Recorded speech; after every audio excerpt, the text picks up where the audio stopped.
Today's episode, we're going to cover a lot of reviews here. First things first, we're going to start out with a 2-day event by Dragon Gate for the Kobe Pro Wrestling Festival that took place on the 31st of July and the 1st of August of 2021, which features the last two matches involving the Speedstar himself, Masato Yoshino. We're also going to review two recent events on the 16th of January of 2022, which features Terminus with their debut show, and of course we got Prominence with pre-launch as round one, and of course we cannot forget AEW Dark Elevation. But also for the added bonus, I was unable to see the Markus Crane tribute deathmatch that features Jimmy Lloyd versus Alex Colon versus Nate Webb, paying tribute to their fallen comrade, which I feel is going to be a very interesting one to watch. So, let's get ready for another episode of Deleted Wrestle Zone.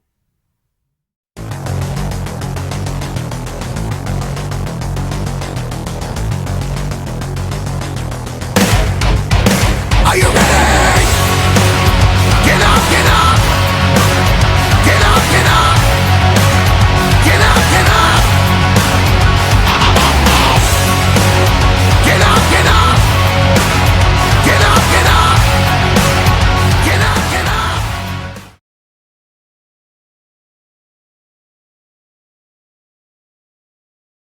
Welcome everybody to Deleted Wrestle Zone, all things that it's pro wrestling with AEW, NXT, New Japan Pro Wrestling, Impact Wrestling, the National Wrestling Alliance, various promotions, wrestlers, matches, and championships. I am your host, J-Rod here. So, it's been a while since I did a Dragon Gate review, so this one was in fact the Kobe Pro Wrestling Festival. This took place on the 31st of July of 2021, which is day one of 2 days that they put out.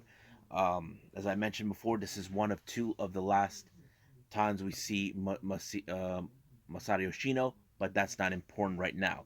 So let's start with the first match. We have six-man tag team match. We have Ryo Sato, uh, Don Fuji, and Masaaki Mochizuki, the veterans of Dragon Gate, taking on the villainous faction known as RED, consistent of Hayo, Kai, and BB Hulk. Now, you probably would assume if you guys follow RAD, they're going to win this one. They always cheat their way through. Well, not this time. Somehow, Ryo Sato was able to pick up the victory by pinning Kai, which was really surprising and shocking. But it happens. But of course, RAD may not like it, but they can move on for this. Next match, we have a very interesting mix up of different people from different factions or independent wrestlers coming through.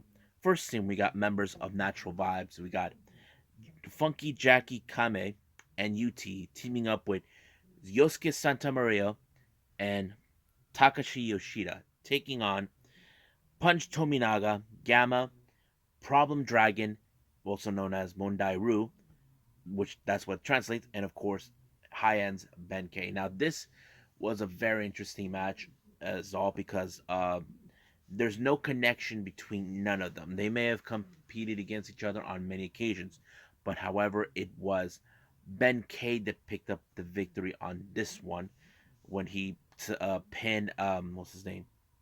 Oh yeah, when he pinned Jackie Kame, and I thought it was pretty interesting. So, but I wasn't too much pumped on this one. Next one, we have the up-and-comer star Kaito Minoura, who is in fact a member of Masquerade, taking on the leader of RED, Eita, who, as you know, he's been one of the best junior heavyweights of Dragon Gate.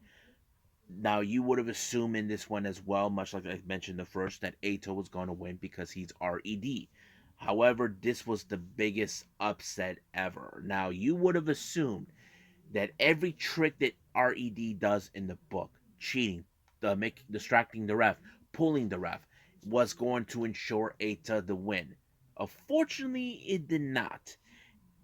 Somehow, Kota pulled up a victory by pinning Eita. Now, I wasn't expecting that, but it was an upset. So, I have to say good job. So, it was a pretty surprising match. Next up, this one is for the Triangle Gate Championship, which is a trios titles.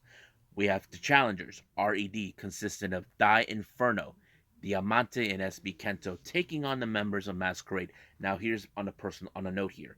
Masquerade hasn't defended those titles in months due to the fact that Dragon Dai was unable to compete because he was injured, so now he's back. So the team that will be defending it is La Estrella, Dragon Dai, and Jason Lee. Now, here's what it's more interesting.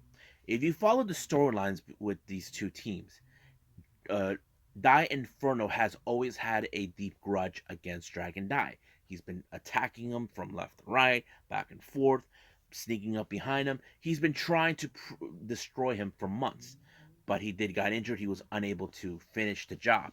But this one is more like Dai Inferno could have the opportunity to finish him once and for all. But however, because of their history, Dragon Dai pulled up the upset by pinning um, Dra- um, Dai Inferno in order to win the match, which Dai Inferno did not take that kindly, that he lost to someone he was determined to destroy.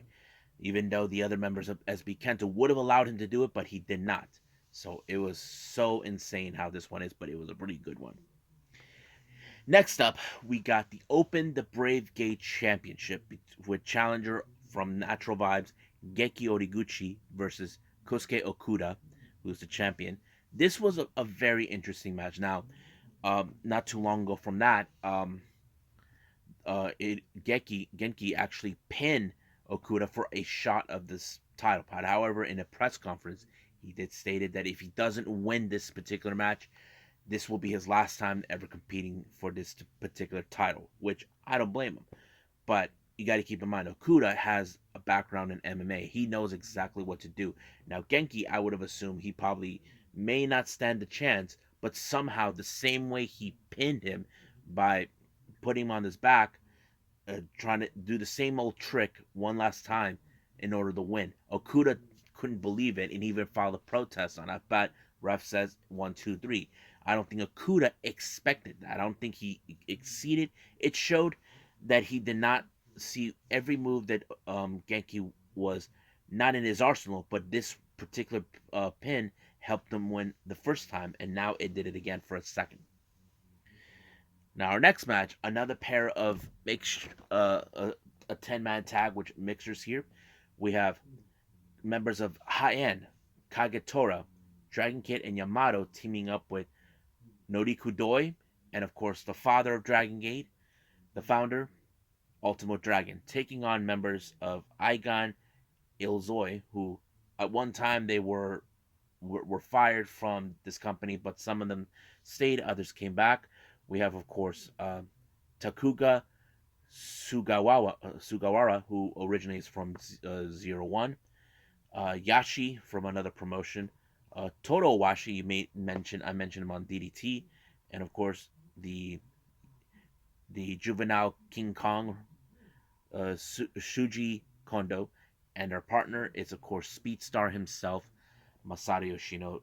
Now this match was pretty good because I would have assumed in the back of my mind that this will be Mashido's one of his wins for this particular match. He had Ultimo Dragon right where he wanted him, but it did not go in that fashion. But the surprising win came from Kagetora. I did not expect him. He actually pulled up a very good win. And it was surprisingly, and he actually pulled up a pinfall. And I guess Kagetora didn't expect it. But here's the thing, following day he has a championship match for the Brave Gate title. But that's pretty cool how that happened. But I think Masayoshi couldn't see that. Our next match is the Open the Twin Gate Championship. We got Natural Vibes, King Shizumu, or as we know him, um, Shizumu, or Bukimo Dragon, whoever. Ever since he lost his identity to RED and he was kicked out from RED when he was a member of them, he's been trying to find an identity, and Natural Vibes invited him to be part of their group, and he's been finding success. So he paired up with the Master Submission Suzumu Yukuzuku to take on RED's, who was the champion, Kazuma Sakamoto and Kaito Ishida. This was another very interesting match. As you know, Um, uh, Shizumu, Chi, Shizumu, in fact, has a grudge against these guys. But I did not expect how this match was going to end. Somehow, they were able to pull up the victory, both Natural Vibes, and become the new Twin Gates champions. And I think this is like a big upset, and this is possibly one of the best crowning achievements for Shizumu now that he's finding more success than he ever wanted, ever since he was kicked out from RAD and that he lost his identity as Bukitimo Dragon. Now our main event is the Open the Brave no Dreamgate Championship with KZ, the leader of Natural Vibes, taking on the leader of Masquerade, Shun Skywalker. This was also one of those matches that I wasn't sure if it was how to say I find it pumped because I know these guys have come across each other's before, but they had no how to say rivalry connection that I've always watched with many of these wrestling shows, but not this time. But Shun Skywalker walked away to retain the title when he pulled up his finisher onto KC, allowing himself to win. But however, his next opponent will be, of course, the leader of High End Yamato. So that is pretty much what took place. I can't wait to review right now um, day two for this one. So right now, sit back and relax, and we'll continue on with that.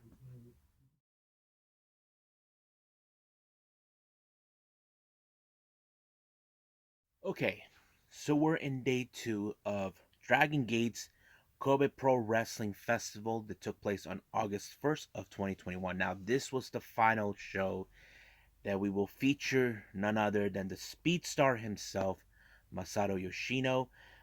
Some of you probably may or may not know why is he retiring. So if you guys don't know, here's the 411.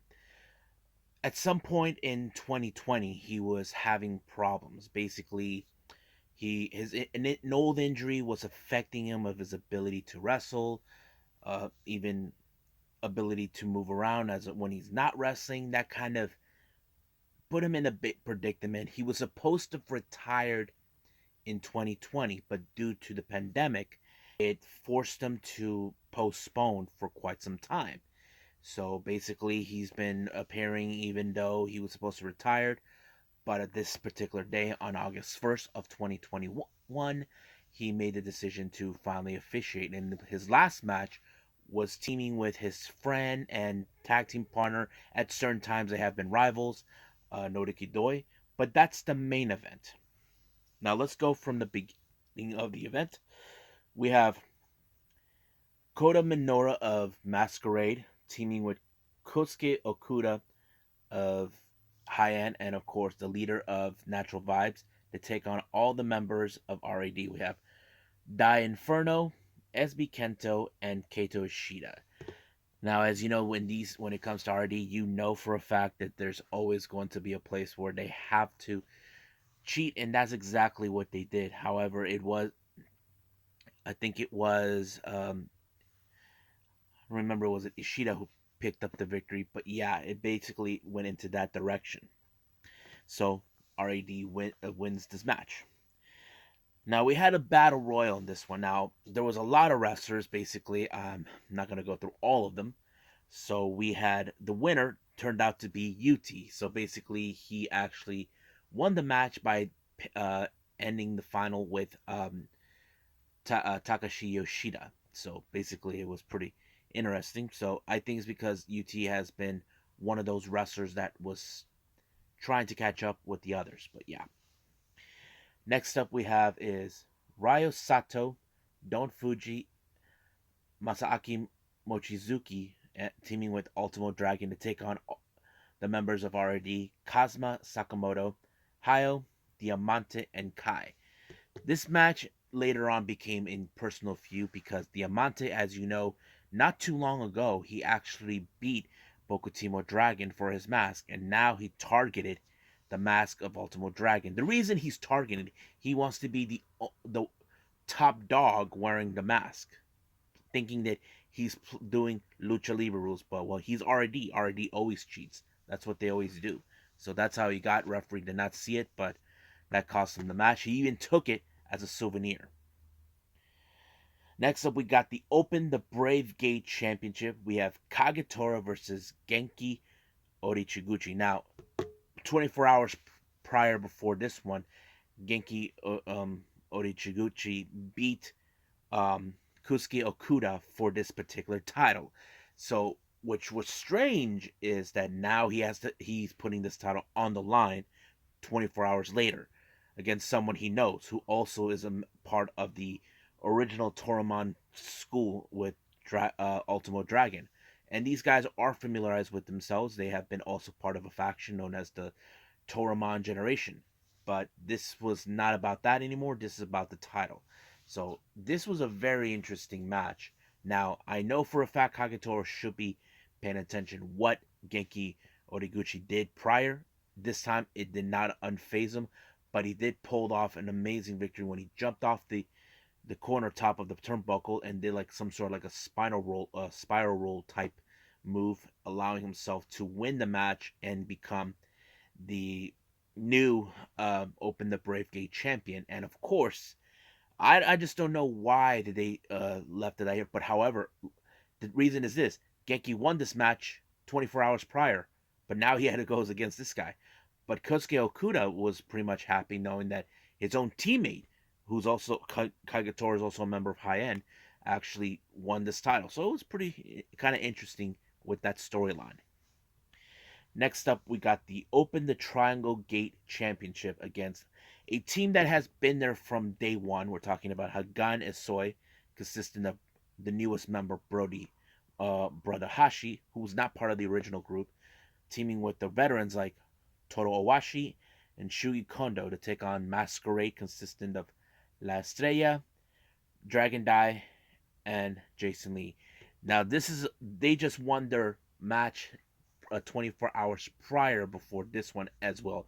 You probably ask yourself, how can they withstand 24 hours? I don't know. But last time, it was Dragon Dai who pulled off the victory by pinning Dai Inferno with his infamous move, the Reptilian. And if you guys wondering, he did the same thing again. The Reptilian. Dragon Dai became like the savior. And that kind of played out in a pretty good way. But luckily, none of the other members of the team took offense to that. But yeah, that's a good thing. Next up, we got the Twin Gate Championship with high-end members Ben K and Dragon Kid taking on Natural Vibes, Big Shizumu, and Suzumu Yokozuka. As you know, as well, Natural Vibes actually won these titles 24 hours prior to this. But here's the thing that I did like in the beginning before the match even started. When King Shizumu first joined, he didn't dance that much in the beginning of the whole thing. You see, Natural Vibes are a bunch of like guys who like to dance around before the start of the match. King Shizumu just stands there like a bodyguard type. But this time he actually went to the whole dance. He only did the part near the ending in the past, but later now, with him winning, I think it kind of felt like good. It's like, I'm finally won. I'm a champion. I did it. So I think he finally found his place where he wanted to be, and I think he embraced the Natural Vibes now because they welcomed him with open arms after he's been spending months trying to find his identity, dealing with, the whole thing with Diamante taking his mask. So now he's happy. But now he has to put this title, one half of his title, on the line against High End, and I think it kind of felt naturally this way. But I don't know how he felt by going stand toe against Ben K because those two were in fact part of the same faction, RED. It was Shizuma who kicked him out, and now he's the one who kicked out. But I think that's in the past for them. But however, it was what's his name? Yokozuka, who actually pulled off the victory. As you know, Dragon Kid has one type of specific move, but somehow Yokozuka actually countered it and allowing himself to retain the title. I thought that was pretty amazing that he actually allowed that to happen. But wow. Now our next match, the semifinal we have is of course Open the Dreamgate Championship. We have Yamato versus Shun Skywalker. This was also one of those memorable matches. Now, Yamato is no stranger becoming the Dreamgate champion, but it was a pretty good one. I just I kind of hoped that maybe Shun could have remained more as a champion, but it was Yamato who pulled it off. I think he was declared as 3 time, or I don't know. I don't remember how many times he's been champion, but yeah, that's what I did like. So Shun Skywalker lost, Yamato won. Now our main event is the final match that we will feature, of course, Masato Yoshino, where he teamed up with his buddy Nariko Doi to take on RAD, BB Hulk, and Eita. Now keep in mind, Eita and Noriko Doi known each other for many years. They even hated each other. That kind of story it fits in. And of course, it was Eita who, of course, wants Masato Yoshino gone. And I thought it kind of told that story. But to be honest with you, it was pretty good. I think, however, it's sad that Masato Yoshino had to retire due to the injury. But I know many fans will remember him for what he's done. His incredible speed. He's one of the best wrestlers I've ever watched.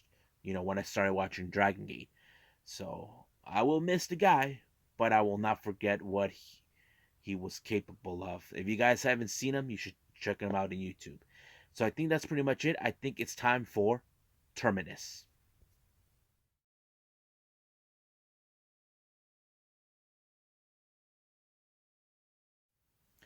Okay, this is the day we've been expecting. The debut of Terminus. Now, for those who don't know what Terminus is, this was a promotion that was started by Jonathan Gresham and Baron Black. These are guys who known each other for many years in the Atlantic, Georgia area. And this was something that was been in the works for almost 10 years for them. Now, keep in mind, this promotion is completely different, but I have to say it's a much interesting environment for me because I never understood this whole thing with catch wrestling, grappling, all of that stuff. I never understood it much until I started watching Jonathan Gresham. And to me, he was the one person, the one wrestler that got me into it, realizing to appreciate this various style of wrestling that I felt like I never understood it.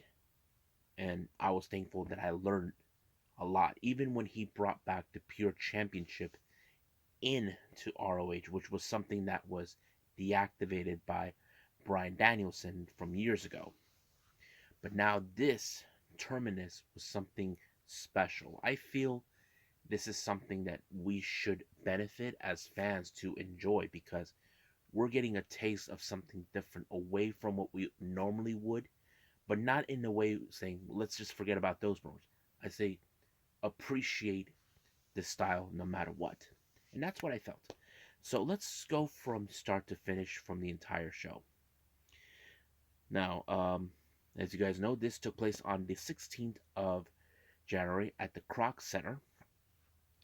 Opening match was Lee Moriarty versus James Woods. Now, these two guys are, of course, are pure wrestlers, technicians, catch wrestlers, however you want to do it. But the funny thing is, James Wood is in Josh Woods. He's in fact the ROH Pure Champion, but he did not put the title on the line. But no, I was happy that. But it was a pretty good match. Not to mention, Lee Moriarty walked away with the victory when he submitted Josh Woods, and it was a pretty good one. Next match, this is a terminal elimination 4-weight match. Now, how did this work? So let me break it down to you. There will be two wrestlers in the ring, while the other two are in the corners. Now they can still apply tag rules, like you can tag one guy in and then you can step out. So it applies. However, if one of them has been eliminated, it goes into a 3-way. There is no tag. You just jump in. So the competitors involved in this one, we had Red Death, Daniel Garcia versus JDX versus Invictus Cash versus Adam Priest. Now, this entire match was impressive. Only one person walked out, and he was the only one who pulled off the impossible. He took out all three of these individuals. I'm talking about Red Death himself, Daniel Garcia. I was like amazed. This was a pretty interesting match. I felt like Not because of the wrestlers who was involved. It's how the whole thing was concept to be used. And I think I finally understand. I can see how it works. Now our next match we have Moose versus Mike Bennett. Now this particular match was more about Moose not playing along. Now there was he did something he was not supposed to do. He tossed Mike Bennett over the top rope. That's immediate warning, saying he cannot do that. And then he did the same thing again with Mike Bennett, automatically put him in the disqualification match. As soon as that happened, Mike Bennett was declared the winner. But Moose probably did not read the rule book or whatever, the directives, as they say. But Alex Coughlin shows up trying to confront him, saying what he's doing. Originally, Coughlin was supposed to be in this event, but he couldn't do it due to the fact that he got injured. But we'll see him next time. Next match, we have Diamante versus Janai Kai. Now, to be honest with you, I felt this was more in the wheelhouse of Janai Kai. But I never knew Diamante does have the ability. But she did pull up some good submissions in this particular match. I I would have said maybe she probably did not have this as part of her wheelhouse, but I'm glad that she did, and she walked out with the victory when she submitted Janai Kai. I'm like, I think she did like something of a sharpshooter type match. I don't know, type submission. I'm not sure how you call it, but it was pretty good. I liked it, so she walked away with the victory.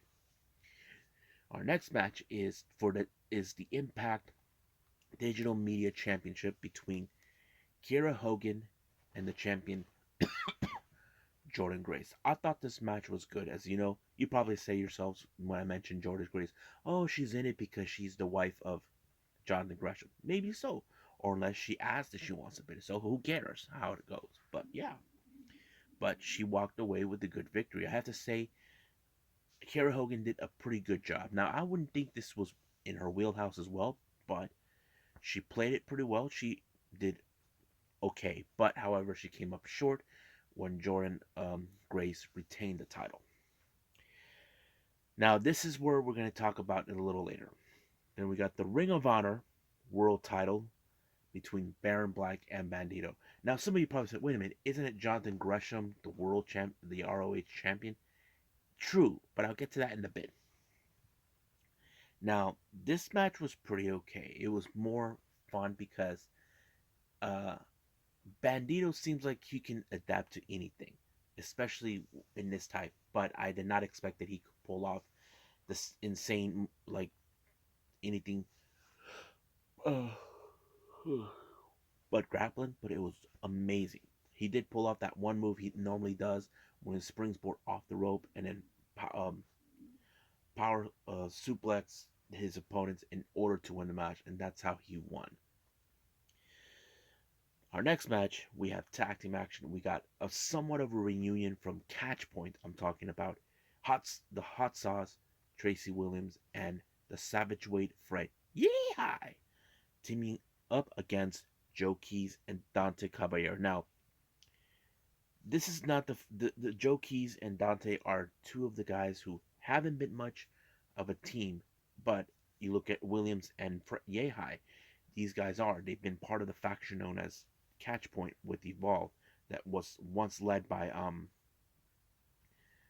Drew Gulak, then Tracy Williams. But I think this was one of those moments like, okay, can they still have the same fire we had with Catchpoint? But this was a major upset because Keys and Caballero walked out as the victors on this one. I did not anticipate that, but it was a good one. Now our next match is the ROH World Championship in Pure Rules. This is the original title that was brought back, and this time we're played with Pure Rules. Now, from my understanding about this is this: Bandito's title is still effective, but however, the one that Jonathan Gresham will only be defended in Pure Rules. So basically, that's his wheelhouse. Okay, and Jonathan Gresham's opponent is none other than Josh Alexander, who fits the right category. But here's what I found that simple: Josh Alexander missed his flight to be there. He could miss this opportunity. However, I did. He put on Twitter that he drove 14 hours straight to get to Atlanta for this match. I'm like, wow. And I have to say, this match was unbelievably good, and it was amazing. I think it was one of the best matches I've seen. However, it did come out where it looked like a double pin, but apparently the ref's decision was to give Gresham the that the match goes to Gresham. So basically, he retains the title. But in post match, we have, of course, Bandito comes up. Now, we know for a fact it's confusing.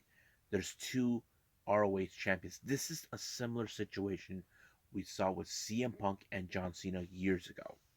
So we know that they will be facing each other some point. But however, they were interrupted by someone who seems like he wants in on this, and that is none other than Santana of the Inner Circle. So he and Gresham, they've known each other for years, but now this is the now. So he wants to challenge him. It's now been confirmed. There will be another tournament event on the 24th of February, and I can't wait to see that.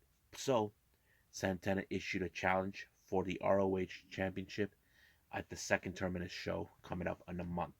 And of course, Gresham would say no. But however, Gresham will not forget he does have some unfinished business with one particular person, and that is Bandito. So the real question is, when will that happen? We don't know. But I can't wait to see that. So, what did I thought of Terminus? I have to say it was interesting, different, a very interesting environment, understanding how the rules work. I felt like it opened my eyes to understand this type of grappling style. And for the most, I feel I would recommend all of you should check it out.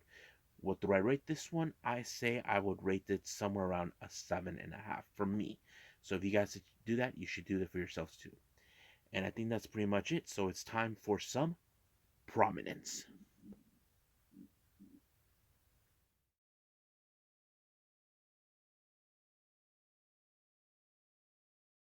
Okay.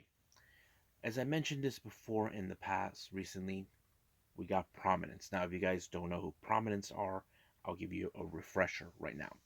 Prominence is an all female faction or unit based on death matches and hardcore matches. All five of these ladies were, in fact, part of Ice Ribbon until they decided to leave and focus more on that. And consistent of Risa Sera, Mochi Miyagi, Akane Fujita, who was Zuzu Suzuki, and Hirage Kurumi. So all five of these ladies just left Ice Ribbon to focus on this unit. And recently they did a show that was produced by Miyako Matsumoto, and it was a great show. And of course, it caught the attention and the eyes of one of the directors or high-ranking members of Cyberfight. I'm talking about Shinjiro Tagagi, who loves the energy, and he even opened the door for them to say, "You guys are welcome to use Wrestle Universe to showcase your shows." And of course, they took off the offer, and pretty much that's what's been going on. They already did one successful show, which was great. However, only one member was unable to compete. That would be Hirage Kurumi, because she was injured and she couldn't participate. However, she was there for both shows. But right now, this one's called the Prominence Pre-Launch Round 1. This took place on the 16th. Now, here's how how it went down. The first two matches are hardcore matches. They had no ring, so it was like a stage, kind of like a theater type. I'm not sure, a very small venue, but it was reliable. So what they had is Kurumi had this thing where these sticks, where each of them has a tip. Whatever you match color, that's who you pair up. So basically, in this particular match, um, the first one we have Suzuki facing off against Mochi Miyagi. This match was so insane. They threw in a little bit of the comedy routine. I thought it was a pretty decent match, of course, until we see the hardcore stuff. I was expecting for one of them to bleed, but nope, not to my avail. But however, Mochi got away with it with a very solid victory on her part, which was a disappointing loss to Zuzu. But however, the next match was Riza Sarah versus Akane Fujita. Now these two girls known each other many times. They have faced off against each other. But however, this match was so crazy. They play a little baseball for some odd reason. But in this match, in certain times, Gurumi actually got involved by helping Akane. I don't know.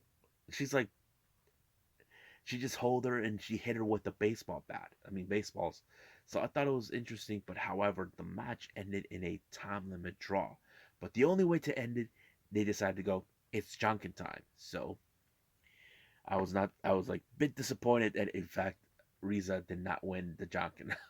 It was Akane who actually pit. So now our last match was in fact hardcore tag team action. We have Prominence versus Prominence. We have Riza Sarah and Zuzu Suzuki taking on Prominence, Mochi Miyagi, and Akane Fujita. This match was insane. There was some moments where they were whipping each other. All of this, they were using all sorts of toys as possible. I thought it was nuts. And Zuzu Suzuki was the first one to bleed, in case anybody wants to know. But yes, and I thought it was great. But however, once again, Kudame actually got involved again when she suplexed, and they all got hurt in the process. I'm like, she should have just stayed out of it. But however, it was Riza Sarah that walked out. No, Zuzu Suzuki who pinned Akane Fujita to win the match. I thought it was great. So it was pretty good. But look, of course, later on they put on a questionnaire like Q&As that they were doing it. It's all in Japanese. It wasn't, but it was later revealed today on their on Twitter. There's going to be another show, and they're going to bring in other wrestlers involved in death matches. Amongst them is Minoru Fujita. I'm kind of excited for that. It's going to take place on the 24th of April in Shinkiba First Ring, another one of the great, really good venue right there that many of the independent wrestlers have used in the past. So, what I thought about this show, I have to say, I give it somewhere around a 6.5. Now, it was pretty good. I liked it, but I feel they could have done more. You know, I mean, even though it was just the four of them involved, they could have brought in other wrestlers, but no. The show was great, but it was just them. So we'll see what happens on when we see more of these shows. I hope they can produce more of this. I really want to see more of them. So I think that's pretty much it what I got for Prominence. I believe it's time for All Elite Wrestling.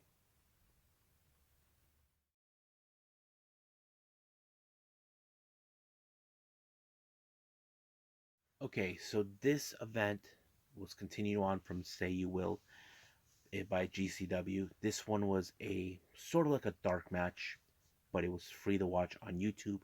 It wasn't even on the Watch It, but this one was a tribute to Markus Crane, who is part of the GCW family, a wrestler.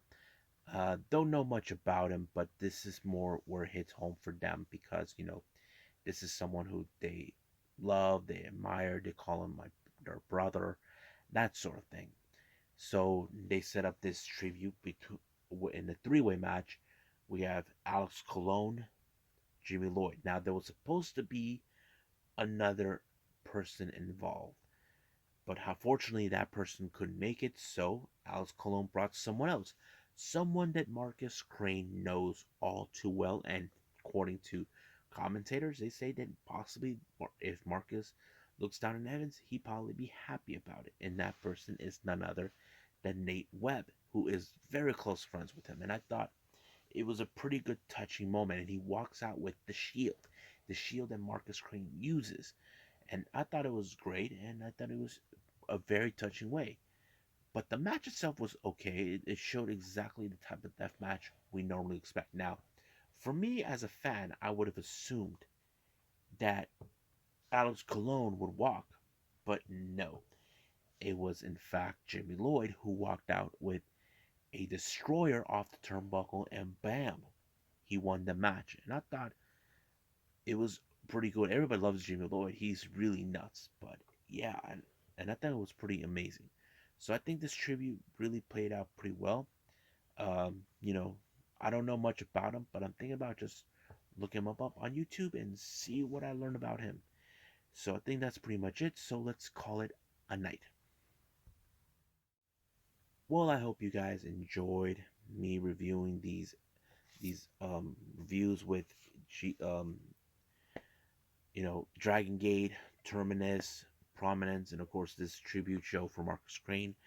Coming up, I got of course Tuesday Wrestling with NWA Power, AEW Dark, and of course NXT 2.0. But I'm gonna start it out with Limitless Wrestling with Vacational Cup that took place back in the 28th of August of last year of 2021. Never seen this particular promotion, but I'm kind of curious to see how it goes.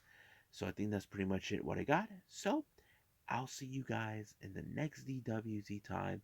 Same DWZ channel.